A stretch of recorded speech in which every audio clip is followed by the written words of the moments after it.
तव कथामृतं तप्तजीवनं कविभिरीरितं कल्मषापहं श्रवणमङ्गलं श्रीमदाततं भुवि गृह्णन्ति ये भूरिदा जनाः। শ্রী শ্রী রামকৃষ্ণ কথামৃত বসু বলরাম মন্দিরে, গিরিশ মন্দিরে ও দেবেন্দ্র ভবনে ভক্ত সঙ্গে শ্রীরামকৃষ্ণ। ষষ্ঠ পরিচ্ছেদ, 1885, 11 মার্চ। দ্বারদেশে গিরিশ ঠাকুর শ্রীরামকৃষ্ণকে গৃহমধ্যে লইয়া যাইতে আসিয়াছেন। ঠাকুর ভক্ত সঙ্গে যেই নিকটে এলেন, অমনি গিরিশ দণ্ডের ন্যায় সম্মুখে পড়িলেন। আজ্ঞা পাইয়া উঠিলেন, ঠাকুরের পদধূলা গ্রহণ করিলেন ও সঙ্গে করিয়া দুতলায় বৈঠকখানা ঘরে লইয়া বসাইলেন। ভক্তেরা শশব্যস্ত হয়ে আসন গ্রহণ করিলেন। সকলের ইচ্ছা তাহার কাছে বসেন ও তাহার মধুর কথামৃত পান করেন। আসন গ্রহণ করিতে গিয়া ঠাকুর দেখিলেন একখানা খবরের কাগজ রহিয়াছে। খবরের কাগজে বিষয়দের কথা, বিষয় কথা, পরচর্চা, পরনিন্দা, তাই অপবিত্র তাহার চোখে। তিনি ইশারা করিলেন ওখানা যাতে স্থানান্তরিত করা হয়।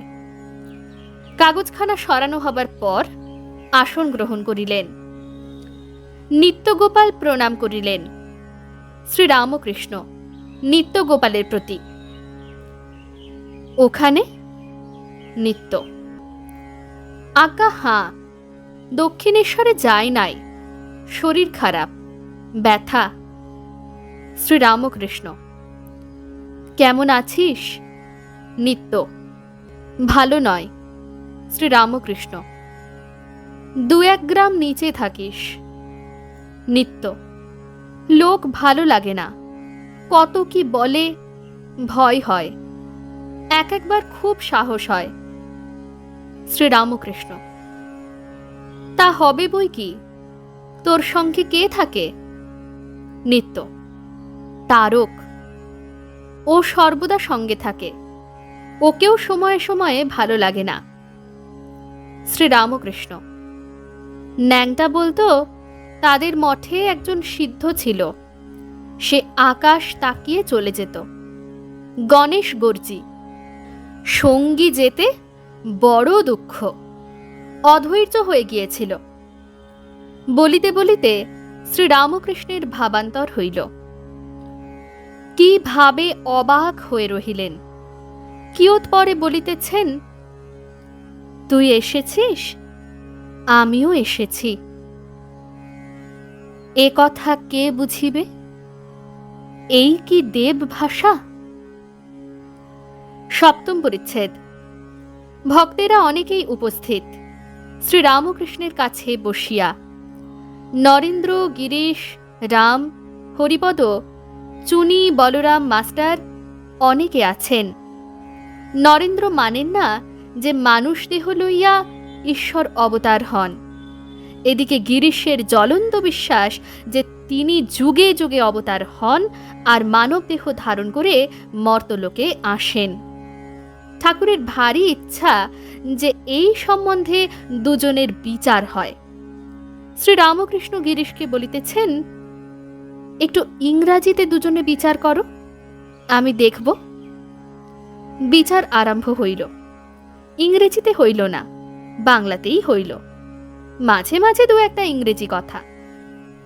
নরেন্দ্র বলিলেন, ঈশ্বর অনন্ত, তাকে ধারণা করা আমাদের সাধ্য কি? তিনি সকলের ভিতরেই আছেন, শুধু একজনের ভিতর এসেছেন এমন নয়। শ্রীরামকৃষ্ণ সস্নেহে, ওরও যা মত আমারও তাই মত, তিনি সর্বত্র আছেন। তবে একটা কথা আছে, শক্তি বিশেষ, কোনোখানে অবিদ্যা শক্তির প্রকাশ, কোনোখানে বিদ্যা শক্তির। কোনো আধারে শক্তি বেশি, কোনো আধারে শক্তি কম। তাই সব মানুষ সমান নয়। রাম, এসব মিছে তর্কে কি হবে? শ্রীরামকৃষ্ণ বিরক্তভাবে, না না, ওর একটা মানে আছে।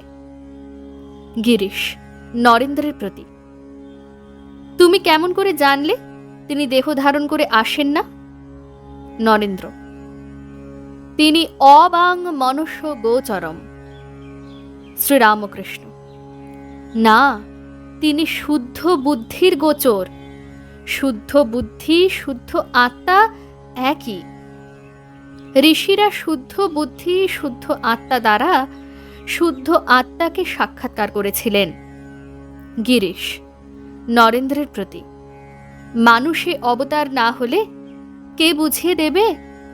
মানুষকে জ্ঞান ভক্তি দিবার জন্য তিনি দেহ ধারণ করে আসেন, না হলে কে শিক্ষা দেবে?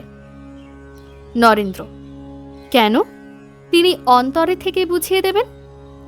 শ্রীরামকৃষ্ণ সস্নেহে, হাঁ হাঁ, অন্তর্যামী রূপে তিনি বোঝাবেন। তারপর ঘোরতর তর্ক। ইনফিনিটি তার কি অংশ হয়? আবার হ্যামিল্টন কি বলেন? হার্বার্ট স্পেন্সার কি বলেন? টিন্ডেল, হাক্সলেই বা কি বলে গেছেন? এই কথা হতে লাগলো। শ্রীরামকৃষ্ণ মাস্টারের প্রতি, দেখো, ইগুনো আমার ভালো লাগছে না। আমি সব তাই দেখছি, বিচার আর কি করব? দেখছি তিনিই সব হয়েছেন। তাও বটে, আবার তাও বটে। এক অবস্থায় অখণ্ডে মন বুদ্ধিহারা হয়ে যায়। নরেন্দ্রকে দেখে আমার মন অখণ্ডে লীন হয়। গিরিশের প্রতি, তার কি করলে বলো দেখি? গিরিশ হাসিতে হাসিতে, ওইটে ছাড়া প্রায় সব বুঝেছি কিনা। সকলের হাস্য। শ্রীরামকৃষ্ণ, আবার দু থাক না নামলে কথা কইতে পারি না। বেদান্ত শঙ্কর যা বুঝিয়েছেন তাও আছে, আবার রামানুজের বিশিষ্টাদ্বৈতবাদও আছে। নরেন্দ্র, বিশিষ্টাদ্বৈতবাদ কি? শ্রীরামকৃষ্ণ নরেন্দ্রকে, বিশিষ্টাদ্বৈতবাদ আছে, রামানুজের মত কিনা জীব জগৎ বিশিষ্ট ব্রহ্ম, সব জড়িয়ে একটি। যেমন একটি বেল, খোলা আলাদা, বীজ আলাদা, আর শ্বাস আলাদা একজন করেছিল। বেলটি কত ওজনের জানবার দরকার হয়েছিল। এখন শুধু শ্বাস ওজন করলে কি বেলের ওজন পাওয়া যায়? খোলা, বীচি, শ্বাস সব একসঙ্গে ওজন করতে হবে। প্রথমে খোলা নয়, বীচি নয়, শ্বাসটি সার পদার্থ বলে বোধ হয়। তারপর বিচার করে দেখে যেই বস্তুর শ্বাস সেই বস্তুরই খোলা আর বীচি। আগে নেতি নেতি করে যেতে হয়। জীব নেতি, জগৎ নেতি, এইরূপ বিচার করতে হয়। ব্রহ্মই বস্তু আর সব অবস্তু। তারপর অনুভব হয় যার শ্বাস তারই খোলা বীচি। যা থেকে ব্রহ্ম বলছো তাই থেকেই জীবজগৎ। যারই নিত্য তারই লীলা। তাই রামানুজ বলতেন জীব জগৎ বিশিষ্ট ব্রহ্ম। এরই নাম বিশিষ্টাদ্বৈতবাদ। ওং নিরঞ্জনং নিত্যম আনন্দরূপম ভক্তানুকম্পাধৃতবিগ্রহং বৈ ঈশাবতারং পরমেশমেঢ্যং তং রামকৃষ্ণং শিরসা নমামः। শ্রীরামকৃষ্ণ अर्पणमस्तु।